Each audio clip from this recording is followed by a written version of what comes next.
Dun, dun.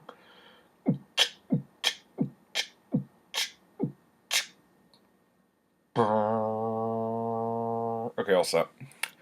So, everybody, today I'm going to be talking about 2001 A Space Odyssey by Arthur C. Clarke, that was written during writing the script of 2001 A Space Odyssey. So, where to begin? Because there are quite a few places to begin. Um, I haven't rated this book yet because I've been sitting on it and thinking about it and all sorts of other stuff. And I like, first of all, I like how the book's broken up. Um, that works really, really well.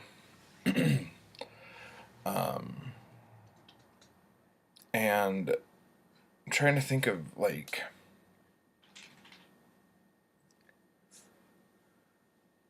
okay, basically, what has been driving me kind of crazy is I've been wanting to see what other people have thought of the book. And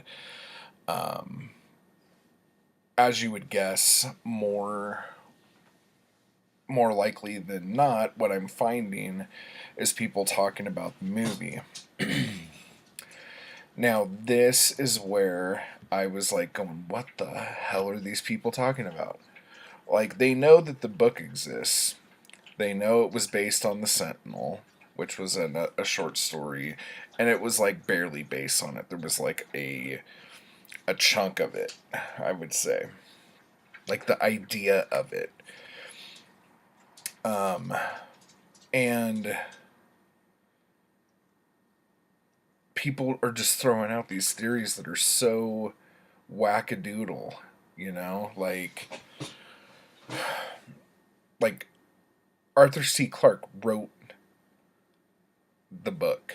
He wrote the script with Stanley Kubrick, okay? And all of these people are saying all of these just ridiculous things, and I don't think any of them actually read 2001, because most of the stuff, and I don't want to ruin a whole bunch for you, but most of the stuff that like seem to be main arguments of these people who are debating stuff, like if they just read like the first like 3 chapters of the book, like they would have already got that answer. um but I don't want to ruin that bit for you, because I think that is really the joy of the book. So basically, okay, I'll give you a condensed version. A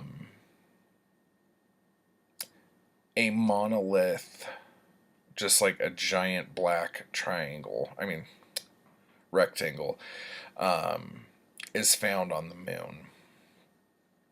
And when it is found, it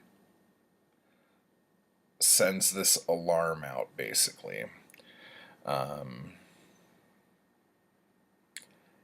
And these the ship, its mission, unbeknownst to the people in the ship, are to go out and see where the message was sent, kind of thing. And on board this ship is a robot, a robot, a computer called HAL 9000, and HAL is like the smartest computer ever and all this other stuff. And I guess I'll just leave it there. And these two guys have to deal with this genius computer or whatever. I need to turn some lights on. It's like a freaking scary graveyard in here. Um, but anyway, um, God, I had so much I wanted to talk about, but then I'm like, if I talk about any of this, um, okay, read 2001. Okay. Now, for those of you who haven't read it or seen it, stop watching now because the rest of this video is spoiler territory. Okay. Hi, BookTube. Time for spoilers.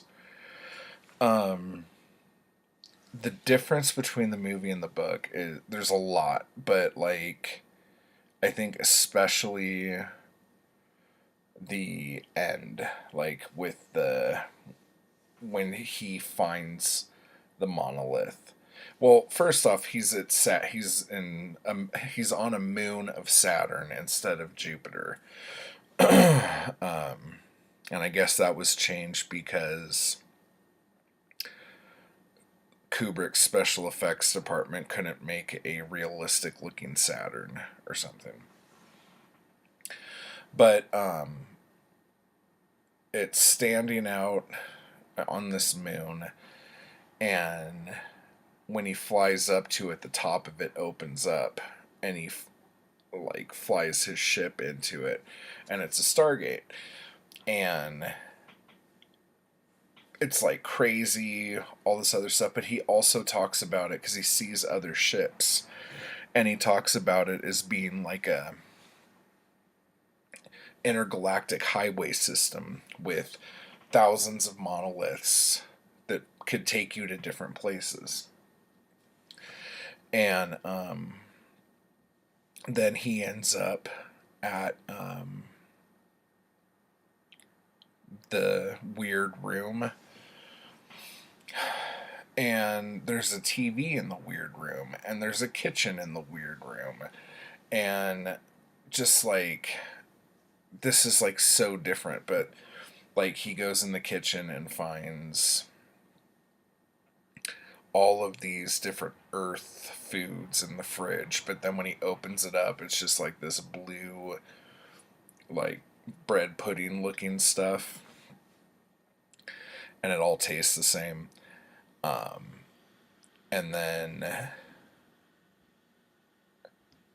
like he goes into a closet and puts on some clothes and hangs up his spacesuit. And then he watches TV and sees that on the TV is some movie that's like 4 years old or something. And the hotel room that the actors are in the TV show is the same as the one he's in. So he's like, oh, they've been just watching our TV signals, and that's how they know about what Earth's like and everything.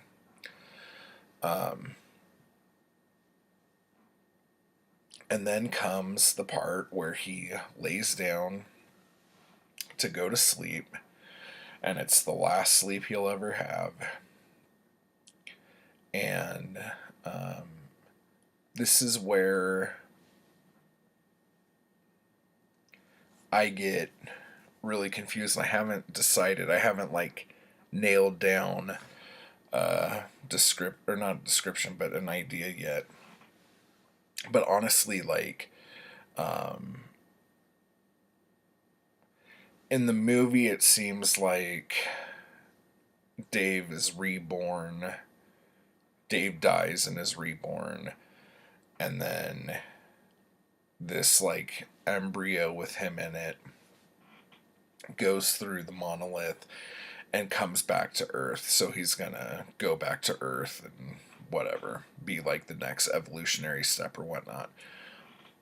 But in the book, it makes it sound like the creator, like the alien being, is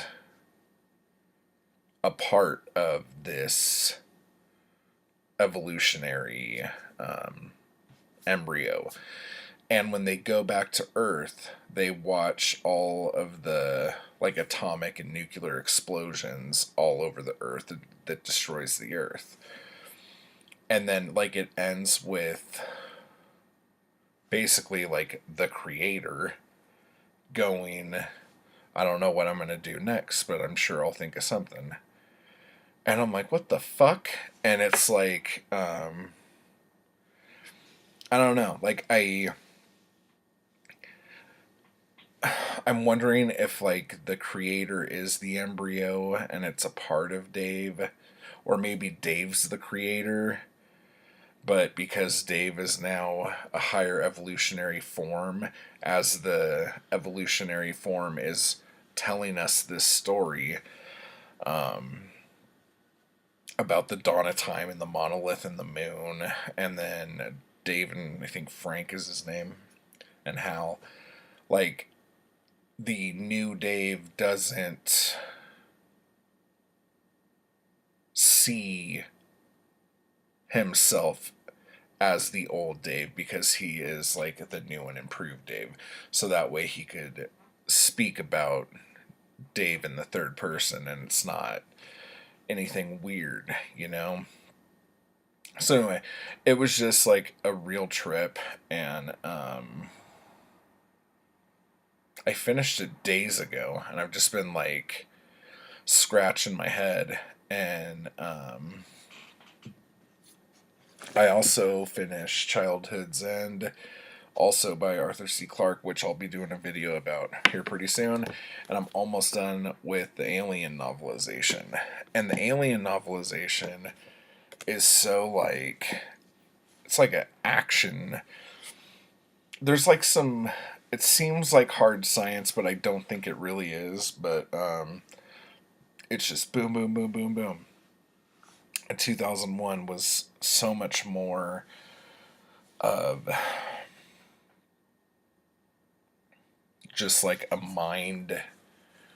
It's like a psychological sci-fi thriller, I guess. I don't know. It's definitely worth a read just to be a part of everything and like understand like one of the biggest, most influential works of science fiction on our culture. But yeah, definitely give it a read. I still don't know what the fuck to rate it. And I didn't rate Childhood's End either. I'm just like, what am I doing? I can't give every book 5 stars. I can't give every book 4 stars, which is kind of what I was doing before. This star system has got me in a tight spot. So anyway, everybody, I will talk to you shortly.